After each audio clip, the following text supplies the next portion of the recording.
Hey, welcome to John Makes Beats, where John makes beats. I'm your host, Barry. And today we're going to make a beat on the Elektron Octatrack. Say that 5 times fast. This is a hardware sampler, so we're going to sample into it. I have my phone here, and I have a sample that I would like to play. I know the beginning of the sample is what I want, so I'm just going to hit record, and then I'll play.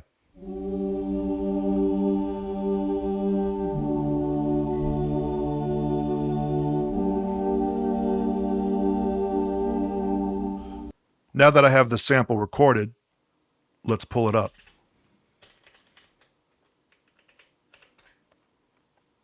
Now you can see the sample. I see here that there's some silence at the beginning, so let's get rid of that. This is the edit submenu, so I'm cropping to selection. Okay, now we have it without it. By the way, when I'm doing this, this is not me raising the volume of the waveform. This is me zooming in on it. Classic stuff, you see it in any DAW, but it's very helpful if you're going in here and you're trying to figure out visually where certain things start. It's a big help. So I'm just going to manually chop this, and I'm going to create a slice point wherever there's a note change.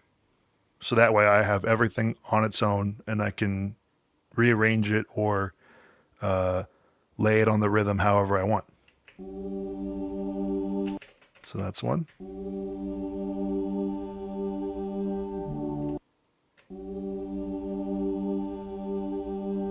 Here's two.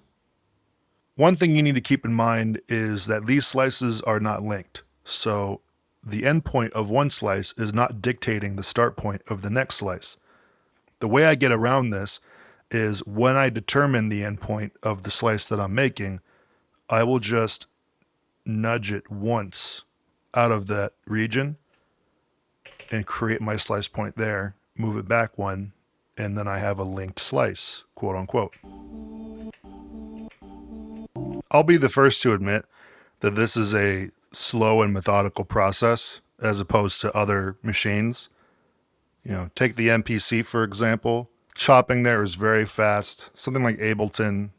With this, you take your time a little bit more, but I find that the ability to really nail down what you want from each slice and then the things that you can do with it later on, they more than make up for that. I want to have that tail decay by itself. That might come in handy later. Might not, but you should be preparing as much as you can during this phase in case you need those options, you know. I'm shrinking the waveform here so that way I can see what's going on now that it's louder. Because if I go in too much, I mean, you can't see anything. So when it comes to slices like this where the voice is kind of dropping down a little bit, or something like that, where there's a transition melodically, it's just a judgment call on how you want to slice it. I mean, sometimes I want to keep that portamento feeling at the beginning. Sometimes I don't. Sometimes I'll just take that off and then have it be solid. And I might have to come back here and change that depending on how the beat ends up feeling. When you sample into the machine, it stays in the RAM of the machine. I don't know what you know about random access memory, but it works just as it does in computers in that it's short term. So as soon as you turn off this machine, anything that's stored there is going to be gone. So if you like something that you just recorded and you want to keep it, you need to move it. So that's what we're going to do. We will be saving this sample and assigning it to the hard drive. All of these tracks can pull from the same sample pool, kind of like the tracker. So track 1, we're going to assign the sample that we just created and the chops we just created. That's the cool thing about this, is that no matter what you do in terms of editing to the sample while it's on the RAM, when you save it, it will carry all those attributes over. Because we want to access the slices we created, we need to turn on slice mode. And now we have all the slices available to us.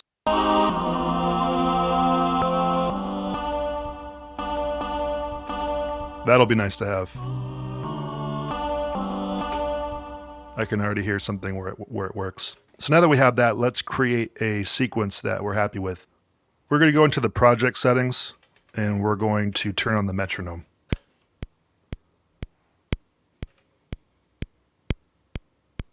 I'm using double the tempo here, and I usually do that because when you're using step sequencers, that automatically doubles the resolution of your grid. So where this would be 2 bars, this is now 1 bar, and you have double the spaces to fill in your notes.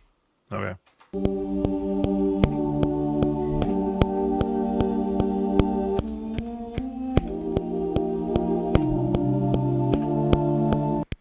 All right, I like that. So let's program that. I press record, and now we are in the step sequencer mode. So I push this button, and now there's a slice on the first step. So let's double the length of this pattern. So now we have 2 of these pages. And for this one, we're going to change it to the second slice.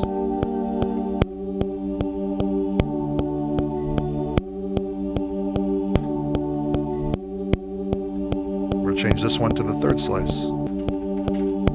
Now this pattern is 4 pages. Now I remember these 3 I want to be... So there's a second part to this pattern that I want to program, but I've run out of pages here. There's only 4 pages per pattern. So I'm going to just copy and paste this pattern. So now pattern 2 is the same thing.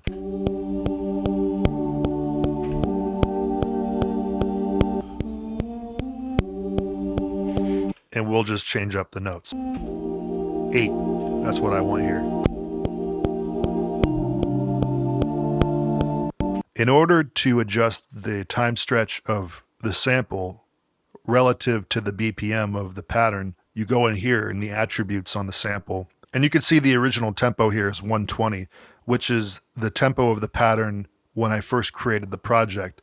So it just assumes that what I recorded in is the same tempo. So this doesn't really matter in terms of a number. It all just needs to be adjusted at this point by your ear.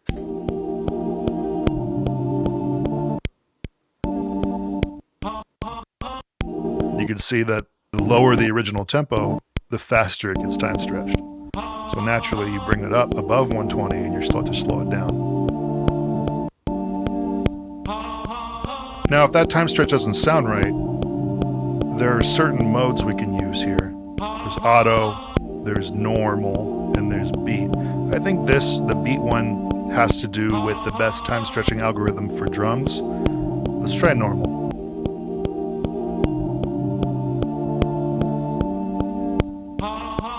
I mean, this could be a complete placebo effect. Well, anyway, the placebo effect tells me this sounds better, so we'll just leave that. Now that we have that, let's get some drums in here.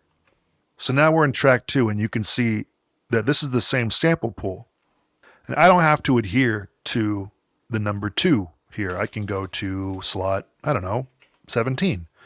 And let's find something that we want to use.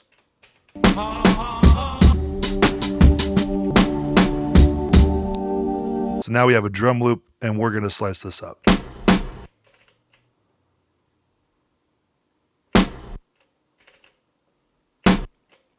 If you notice, I'm holding down the function button as I scroll, and when I do that, it will automatically take me to one of the parts of the timeline that shows a little square. So what that means is when your playhead's in a position that shows a square, you are in a 0 crossing.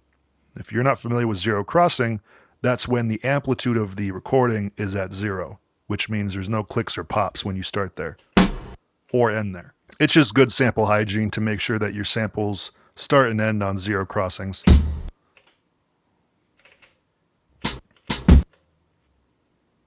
A lot of good one-shots here.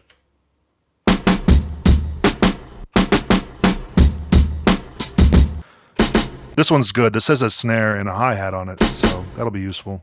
So we'll start at the beginning.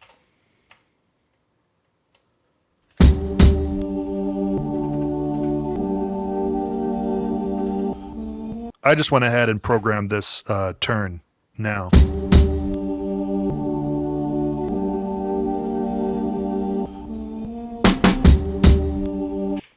Okay.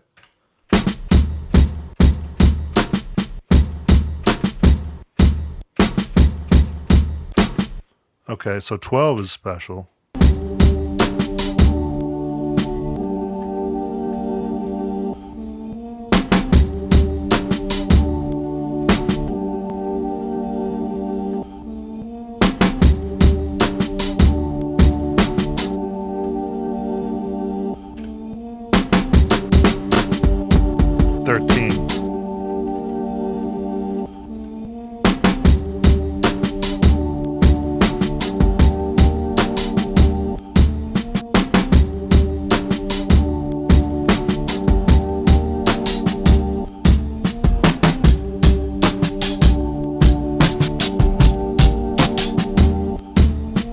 So I like this pattern, but the kick drum is out of tune, and I don't necessarily know if I want to be stuck to a bass tone that's decaying like that in the same tone throughout the entire track.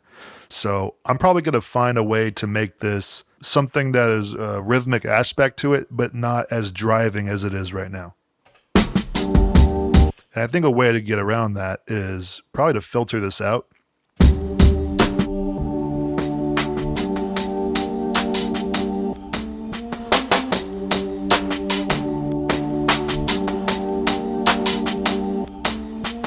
I filtered it out, but I still have an effect left on this track. Each track has 2 effects, so this might be overkill, but I'm going to try to put some distortion on it and lower it down in volume and see just how this feels. Oh yeah, that's great. Okay, I'm going to nudge some of the samples back and forth and see if I can get the samples to fit a little bit better on that drum loop. And the way you remove yourself off of this grid here is you can either record in live, in which it captures your performance unquantized, or once you have it here, you can hold on to a step and move back and forth, and you see, it looks like a ruler, but these are the sensible divisions of the time between each step. And this part is really up to the discretion of whoever's making it. I mean, nothing is right or wrong. Things can be incredibly offbeat and still sound good. Things can be right quantized and still sound good. I like to have the rhythm, I don't like to make it too sloppy, although I'm a huge fan of listening to stuff like that. For me, most of my movements off the grid are usually pretty undetectable.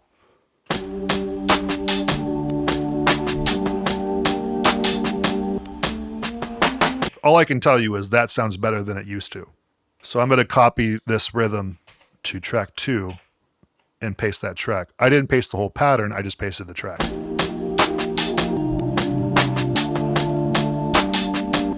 Now remember the first pattern, I took this note and I put it here to match the feeling of the rhythm.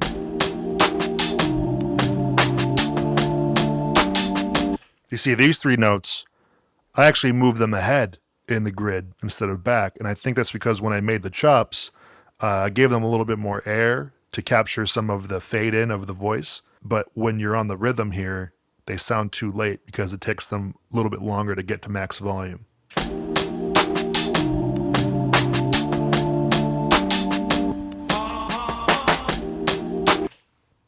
That's cool. Okay. For some reason, I'm feeling that I need more information from all of the elements melodically before I can decide on any supplemental drums. So what we're going to do is I have a couple things that I'm going to record in off my phone. We're going to start recording.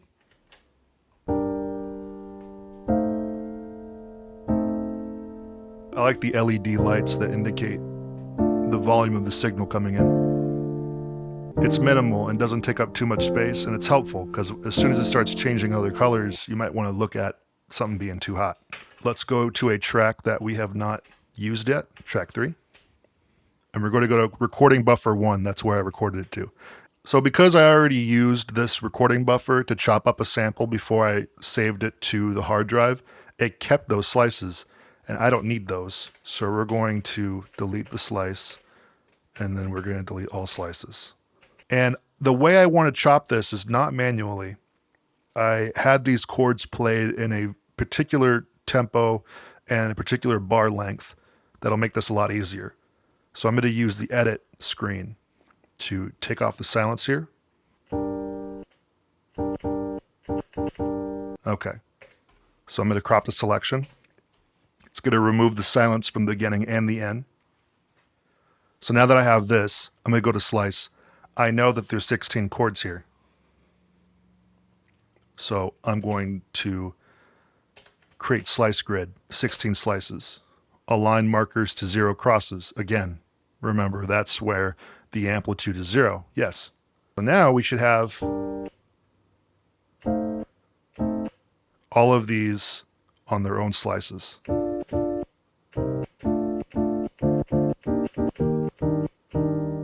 Yeah, that's good enough for me. So let's take this and assign this to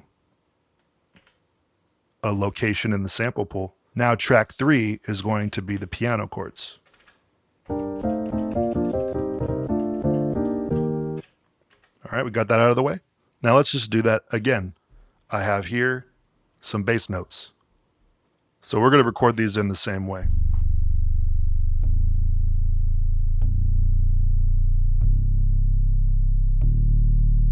We're going to do the same thing, and let's just hope it works.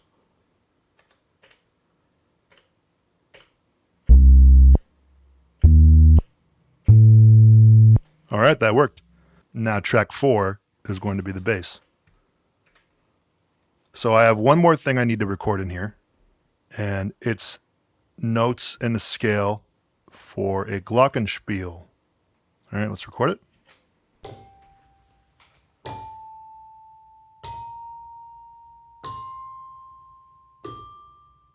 Now on track 5, we're going to have the glockenspiel. Let's go back in here.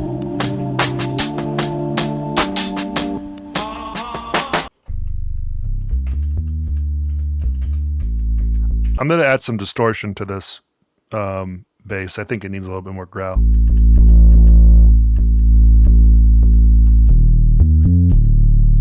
I'm going to turn the pitch on the bass up an octave. Turn out the time stretch.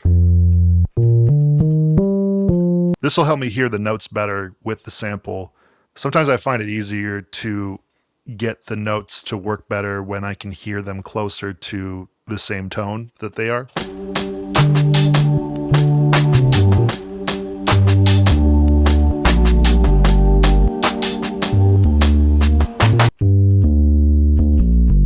That sounds okay to me. So let's plug that in.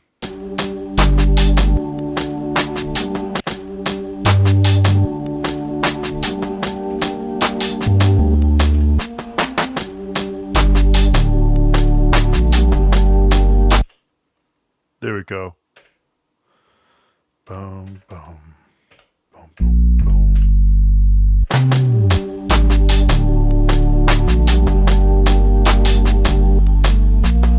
I'm just going to play this.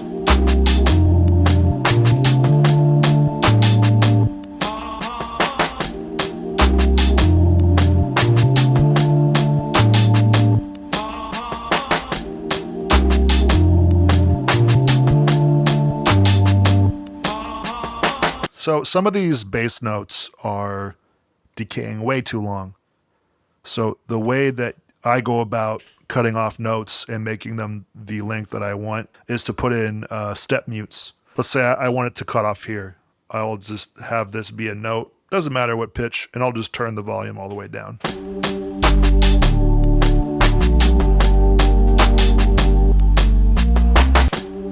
So now we're just refining the bass line.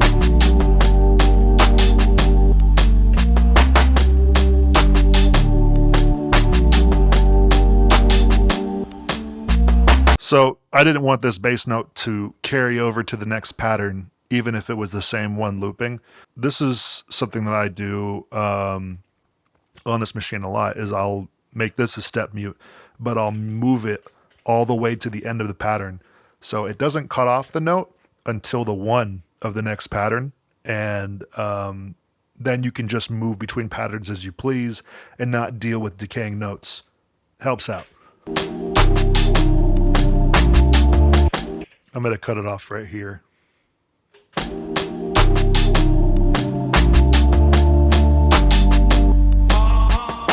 All right, so now let's hear these together.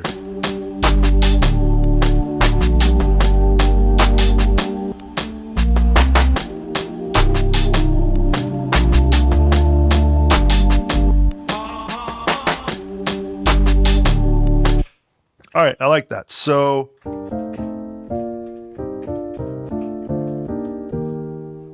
I'm just going to record these ones live.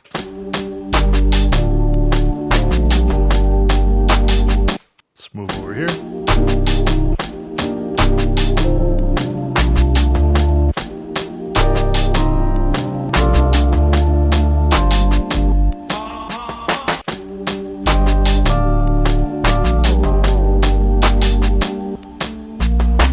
I have a habit of, pitching up things once I bring them in here and having it sound the way I like it. Let's bring some of the drums in here. I think it's time. So I think we might just do one shots on top of this and see how it sounds. I got a good feeling. Let's see. We're going to take the release off of this kick a little bit. I don't want it to be that boomy. The kick has a tambourine on it, but I'm going to filter out the high end so that way it doesn't come through as obvious. It's still there, just not there.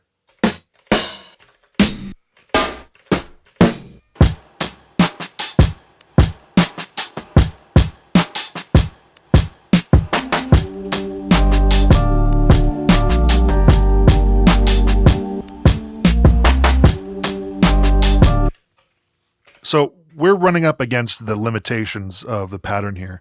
So what I'm going to do is I'm going to make the snare and the kick share the same track.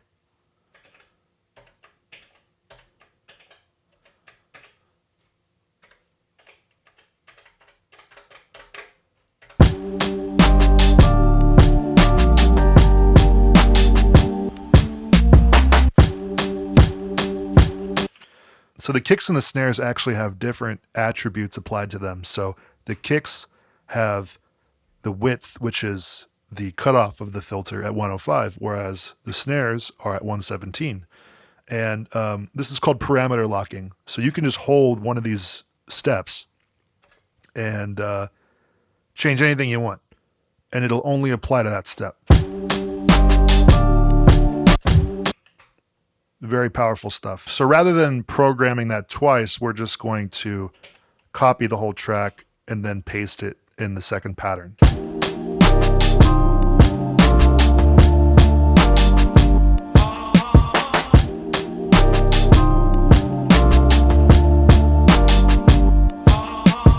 So on track 7, what we're going to do is we're going to bring in a percussive element, either a hi-hat or some sort of tambourine pattern or something.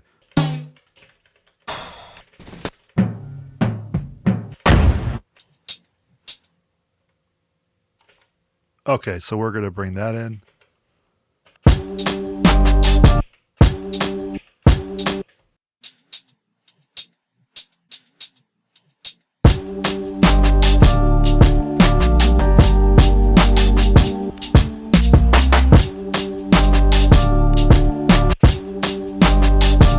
So I just played that live, and now I'm just editing it in the step sequencer to get a good feeling.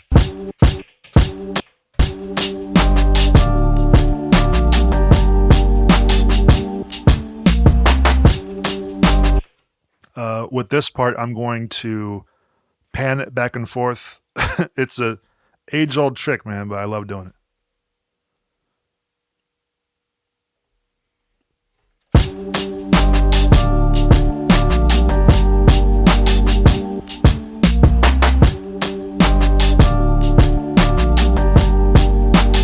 So we're going to copy this track and paste it on the second pattern. So now we have it on both.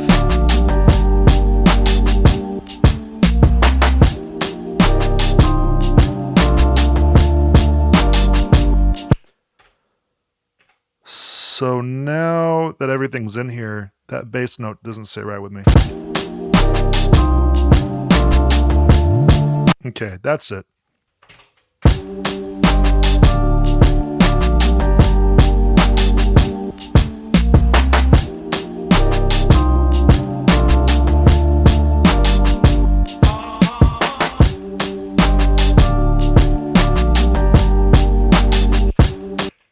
Okay, I like this.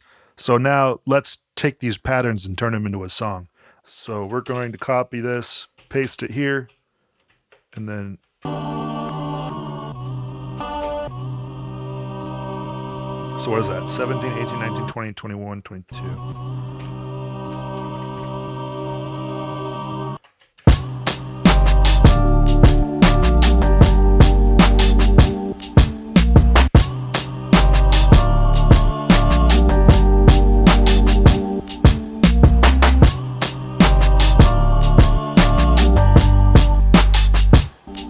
Oh shit.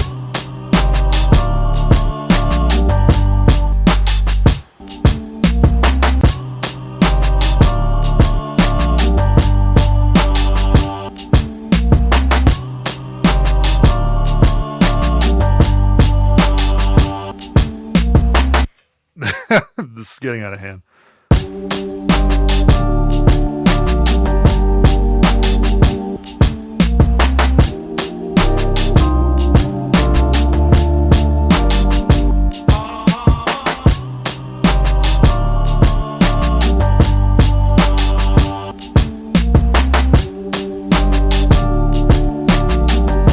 I like that. The piano chords might not be good for this, so we have to change that.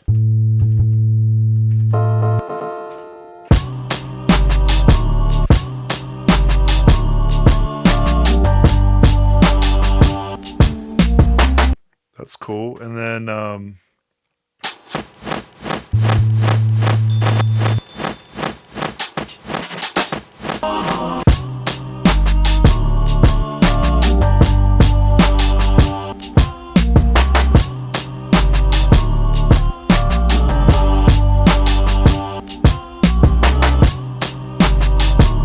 okay, and then that's what should happen there. 32, 31, 30, 29. So 29 on up.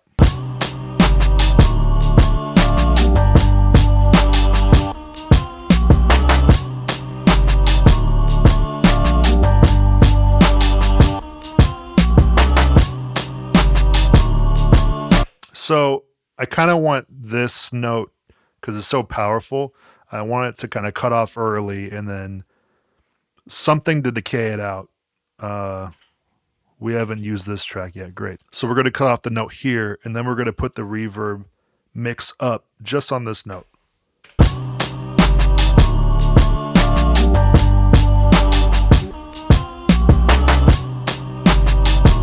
That should do it.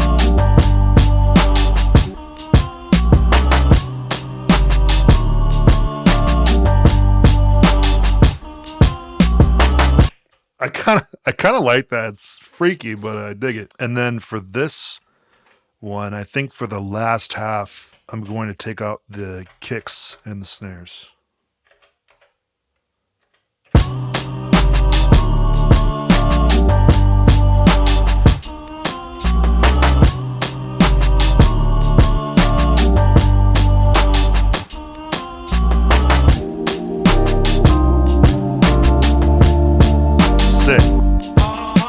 Woo.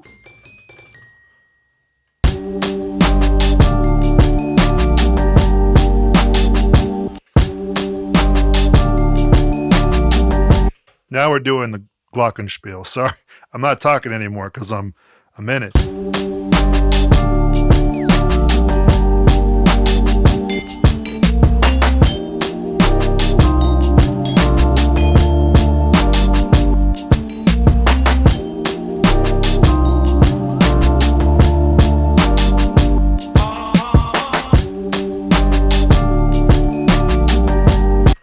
So I'm going to put an LFO pitch on the glockenspiel just to make it feel more wavy.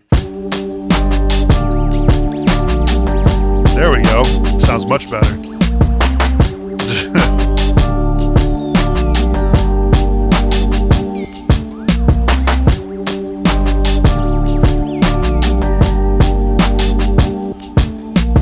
I'm actually going to do that to the voices as well.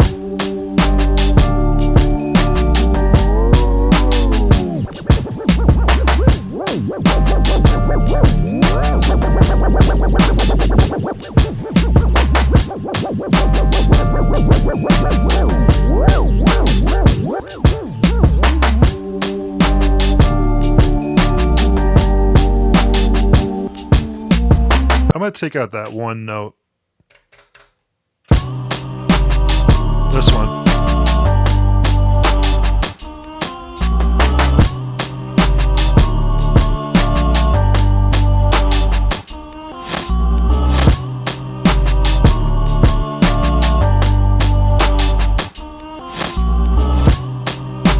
That's cool.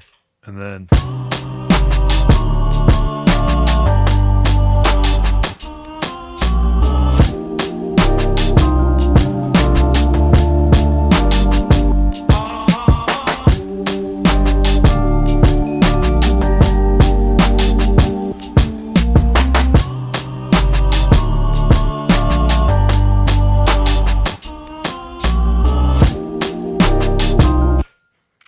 all right. I actually really like this, man.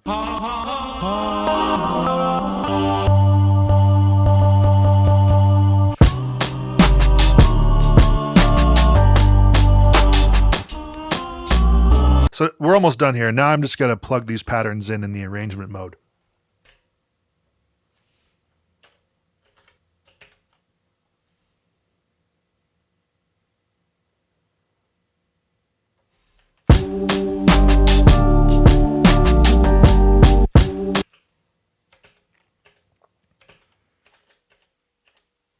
Okay, so first one will be 4, 5. These are the ones that don't have the glockenspiel.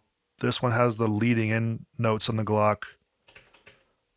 This one, and this is all memory. I don't remember if these are the right ones, but what was the one that had the leading notes? 6, 2.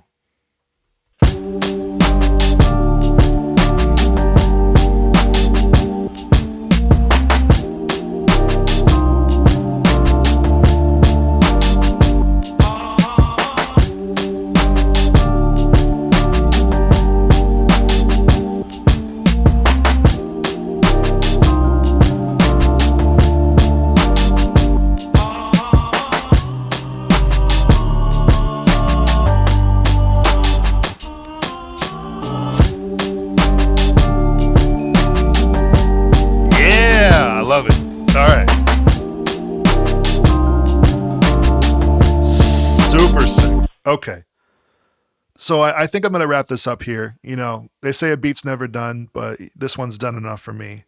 I hope you enjoyed watching me make this, and I hope to see you again in another video. Peace.